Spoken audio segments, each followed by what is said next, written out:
Un tā manā priekšā stāv Andris Ansabergs. Viņš, protams, te uztaisīja jaukto komandu ar kaut kādu citu valsti, bet pasaules čempions Open vīriešu distancē stāv mūsu priekšā un uzprasīs viņam, kas 3 lietas, kas viņam palika prātā vislabāk no distances.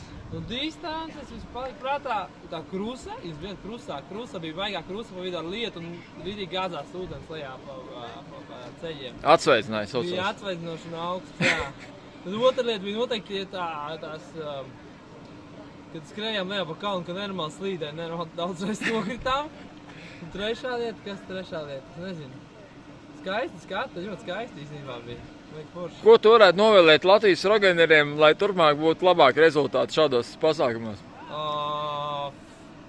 Jā, jātrenējās vienkārši ir. Vairāk jābrauc ir, nezinu, uz kalniem varbūt jābrauc. Jāpiedalās reālās sacensībās. Jā, bet var jau arī Siguldā satrenēties. Man pie mājas ir tikai 70 metru kalns, es nebraucu tā kā uz kalniem vairāk tā kā. Andri, paldies, veiksmīgi tev turpmākos pasākumos un spēka zars. Es domāju, ka Igauni te draud gaužas asaras. Čau!